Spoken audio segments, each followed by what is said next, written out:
This is Race to Power. I'm Shreya Upadhyay. On the show today, we talk about the return of Tarique Rahman, the son of Khalida Zia and BNP's acting chairperson.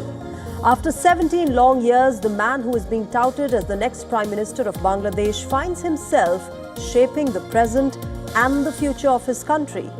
We decode this with our guest tonight.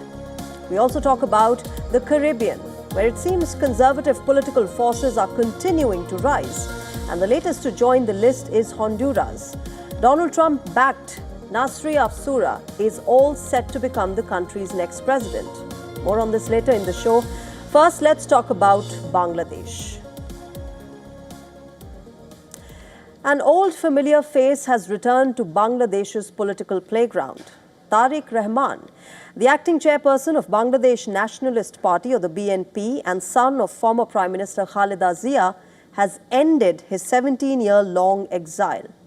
Rahman returned to a large crowd of supporters and party workers waving flags and holding placards.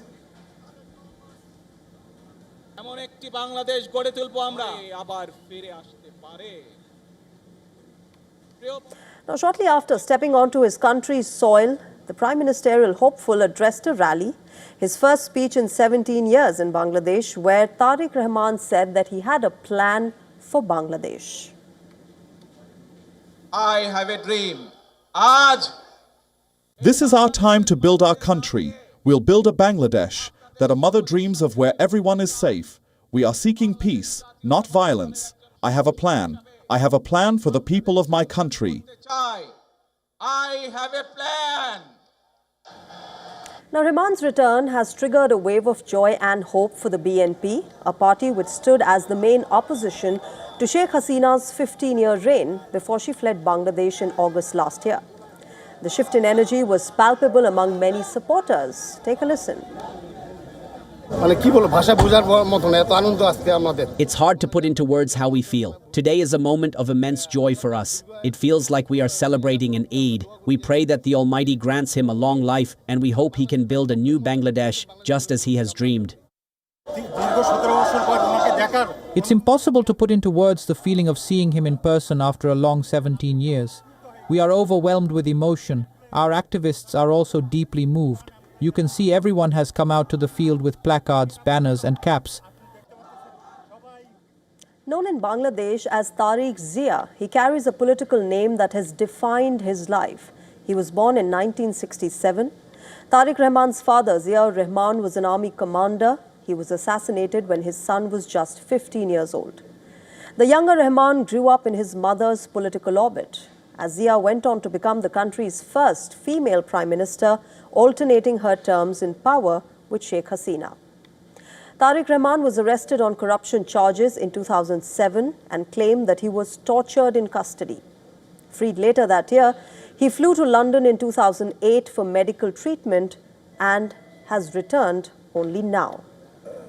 Tarique Rahman's return comes, remember, at a critical juncture in Bangladeshi politics, which has been marked with unrest and killings in the past few days. The country will conduct its first election since the ouster of former Prime Minister Sheikh Hasina. The BNP is hopeful of a comeback in February next year, so we'll have to wait and watch how this entire dynamics moves forward. All right, let's get a perspective on what the return of Tarique Rahman means, not just for Bangladesh, but for the India-Bangladesh relationship as well. I'm joined by Mr. Shabir Mustafa. He's a former head of the BBC Bangla service, also former managing editor of Voice of America Bangla. Thank you very much for speaking with us on WION, Mr. Mustafa. I'd like to first ask you a question that is on the top of everybody's mind. Do you see Tarique Rahman as the future Prime Minister of Bangladesh, or do you see him as a disconnected heir who will not be able to relate to, or at least will have a tough time relating to, the Bangladesh of 2025? I think Tarique Rahman has no choice but to become the Prime Minister, the next Prime Minister of the country. It's not just his party that demands that he take up the mantle of Khalida Zia and move forward.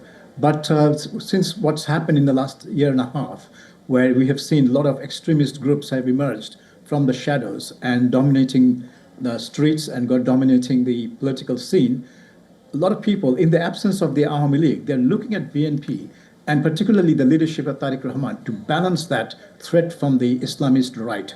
So I think Tarique Rahman is being looked at by many different people within and outside BNP as someone who has to become prime minister, who has to lead the party in the next election and has to really get to grips with the country.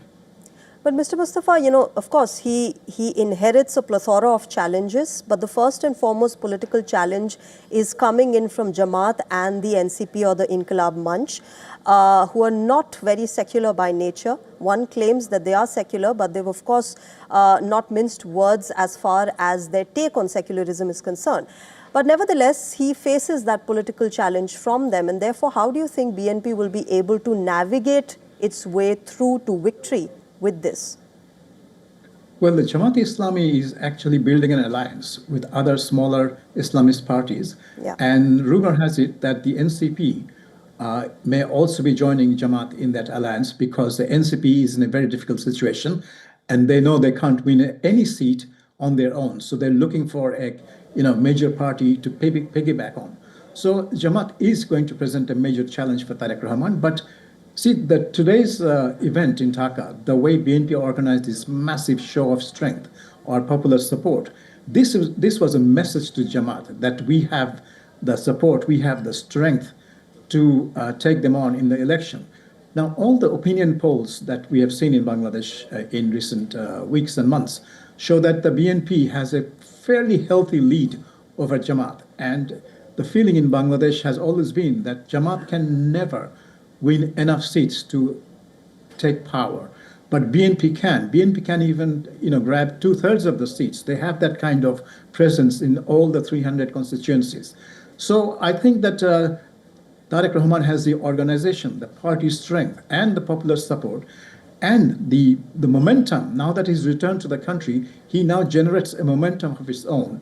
And this will be enough to take him over the threshold in the election. But just another point, Jamaat is planning to hold its own show of strength on January the 3rd because they know this return of Tarique Rahman was a challenge to them as well as everyone else. So they want to counter that challenge. But I think Tarique Rahman and the BNP have enough in their gasoline tank to see of Jamaat in the next election.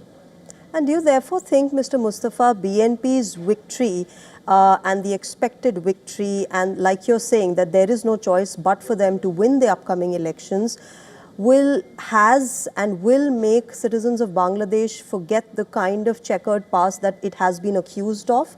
Earlier, they were allying with Jamaat. Now, of course, they're fighting against the Jamaat in this election. But the BNP itself, when it was in governance in the early 2000s, was accused of corruption and mismanagement.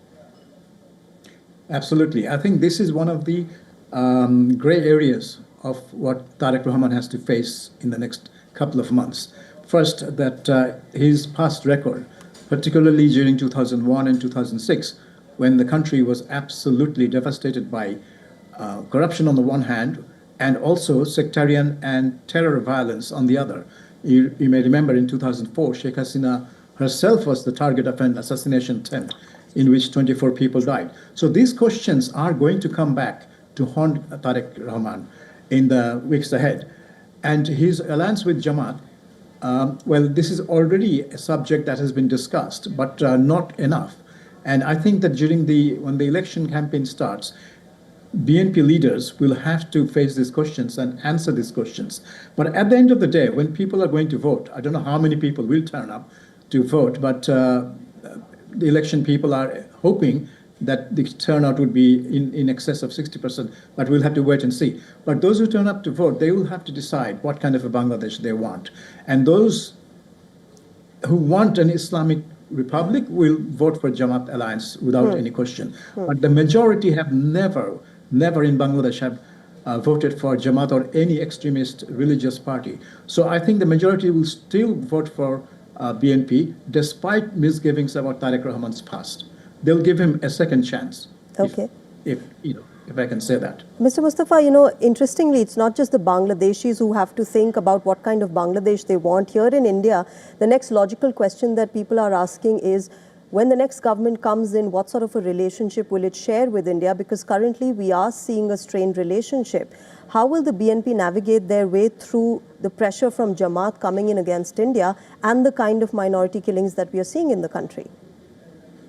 Well, this is going to be a tough challenge for BNP because when Tarique Rahman becomes Prime Minister, because I'm sure he will, repairing relationship with India should be one of his priorities because you can't have a relationship with your biggest neighbor, practically your only neighbor, because Burma is only, we share only a small border with Myanmar.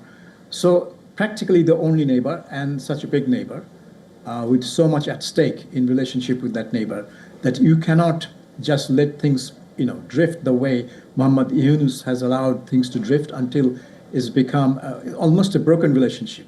But as you say, as you mentioned, Jamaat and other Islamist forces, yes, every step he takes to improve relationship with India will be challenged by them in some way or other, maybe in the street, maybe in parliament, maybe through a different kind of pressure groups.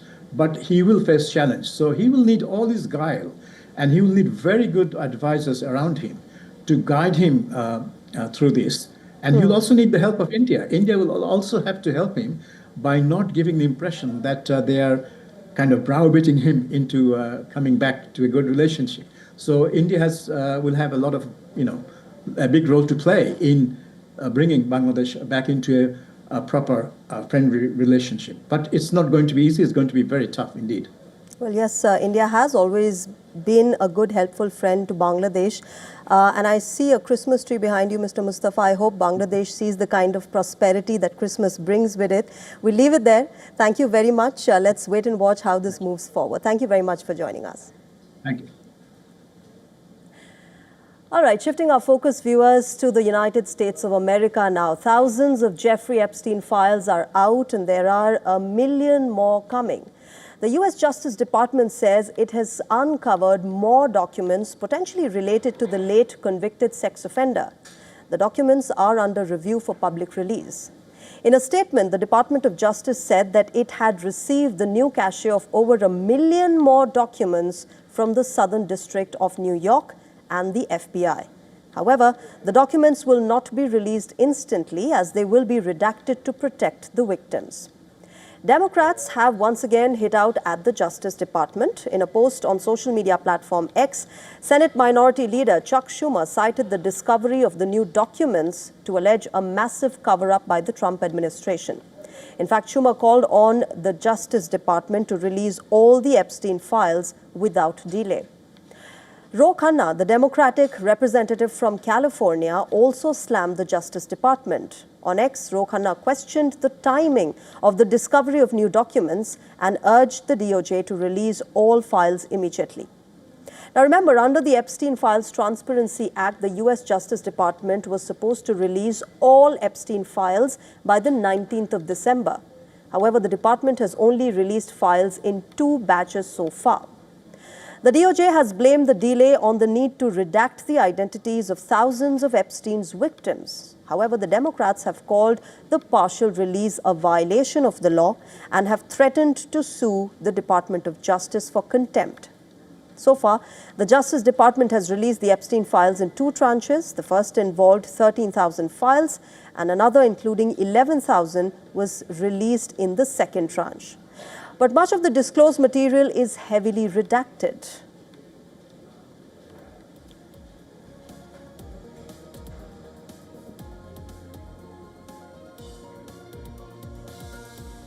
Shifting our focus now, conservative political forces continue to rise in the Caribbean. The latest to join the list is Honduras, a tiny but important country in the Central American region. Elections in Honduras caught global attention after Donald Trump openly backed Nasri Asfura, who is now set to become the country's next president.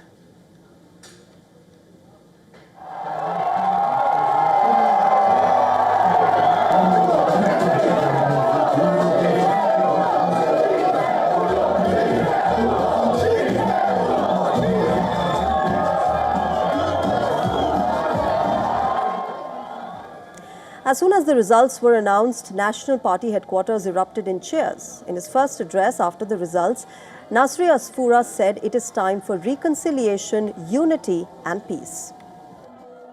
Honduras, en Nochebuena. This is a time for reconciliation, unity, and peace. We must recognize ourselves for what we are, one Honduran family.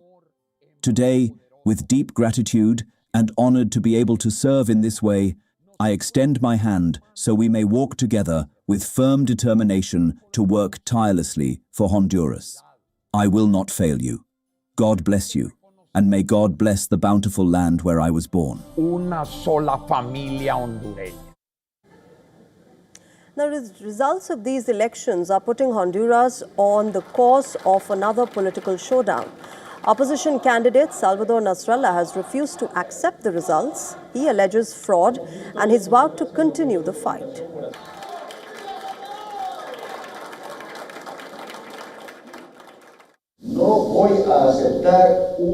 Will not accept a result built on omissions. That is not my way of life. Accepting that would be betraying the trust of those who voted. And I did not come to politics in 2011 to look the other way and play pretend when things are going wrong.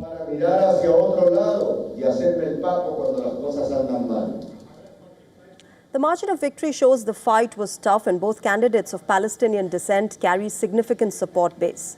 The victor, Nasri Asfoura, prevailed with 40.1% of the vote, narrowly beating Nasrallah at 39.5%. During the days-long counting, both the candidates took turns as frontrunners. The process was marred by several hiccups. On the 1st of December, officials halted the counting when both candidates were in a virtual tie. Nasrallah took the top spot after counting resumed. Online court count stopped reflecting on the 3rd of December due to technical issue. By the 4th of December, Nasri Asfoura took over the leading spot. The situation escalated on the 16th of December when thousands of people took to the streets against delay in vote counting. Supporters of Liberty and Refoundation Party blocked roads and burnt tires in the capital city.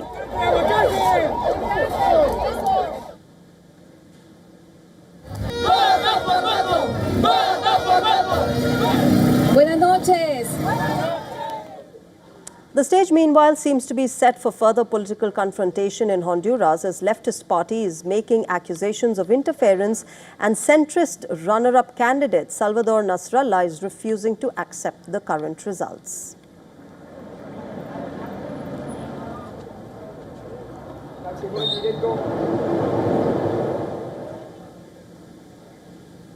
Shifting our focus to Europe now, where farmers in France are celebrating Christmas with a twist as they continue their agitation, blocking several highways.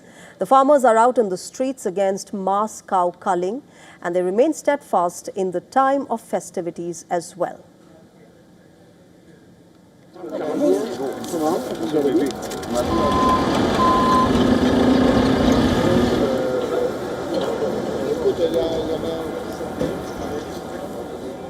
Remember, sporadic protests are taking place in Western France for over a month now. The central issue of these protests is a contagious lumpy skin disease. Thousands of cows have been culled by French authorities against few hundred cases. Earlier, the French government urged the farmers for a Christmas truce, but they have refused the proposal and they continue to stay on the motorways. One blockade is in the outskirts of Bordeaux, and another one is taking place near the city of Toulon. But protests and cold weather have not affected the festive spirit. Farmers and their families are now joining hands to celebrate Christmas on motorways. They organized a Christmas mass and a community dinner on the protest sites.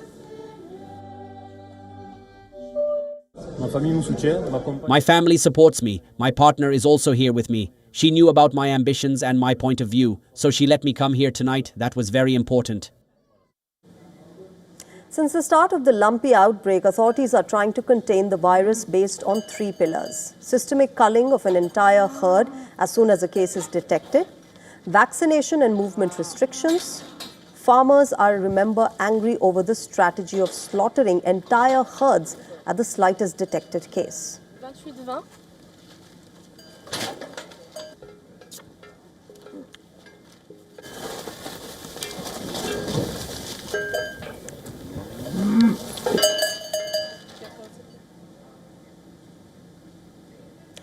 fresh wave of tensions is flaring up in Bolivia. The workers' union is organizing protests against the removal of fuel subsidies.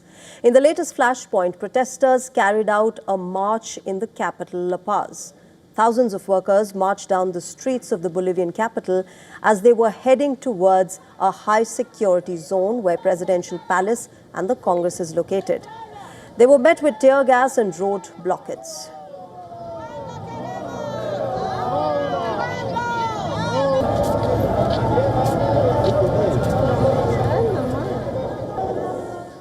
Meanwhile, security forces sealed off access to the high-security area, but the clash broke out when workers tried to push through the restricted zone. At least 2 people were detained and 4 police officers sustained injuries.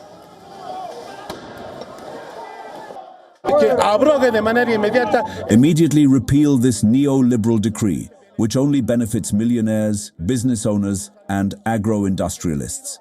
In that sense, it must be an immediate obligation because we are on the eve of Christmas. What a Christmas gift the President gave us. Remember, the unrest centers on Supreme Decree which rolled back subsidies that kept fuel prices in Bolivia far below international levels. The move has doubled gasoline prices and tripled diesel costs, sparking anger among unions and transport workers. President Rodrigo Paz Pereira has defended the decree as necessary to ease fiscal pressure on the state.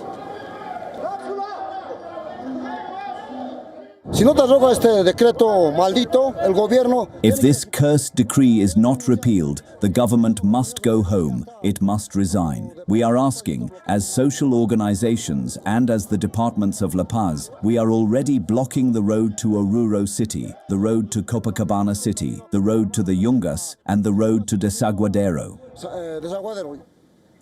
Myanmar goes to polls on Sunday, but many international observer groups are now calling it a charade, a false exercise being carried out to rebrand military rule in the country. The election process, which begins on the 28th of December, is a first in 5 years since the junta toppled an elected government. Now, 5 years later, military-controlled polls have brought muted hope and divided opinions among the people.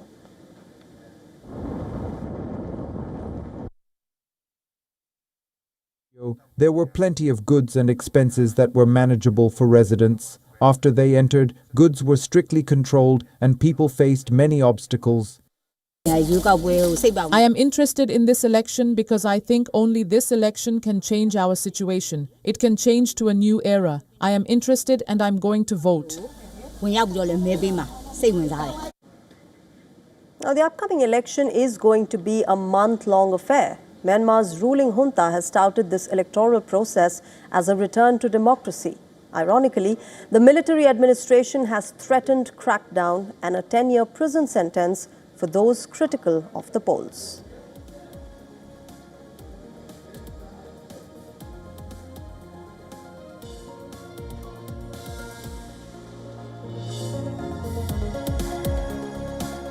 All right, with this, it's a wrap on this edition of Race to Power, but news and updates will continue on WION. Thank you very much for joining us tonight. Bye-bye.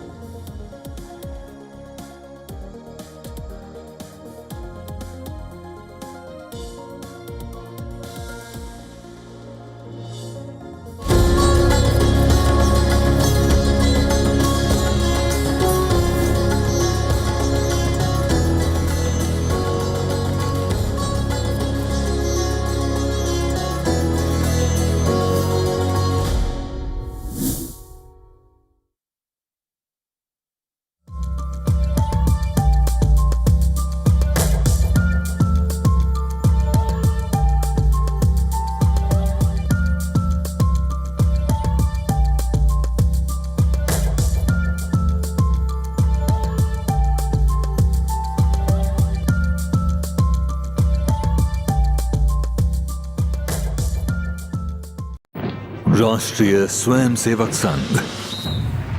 To some, it's an extreme ideology.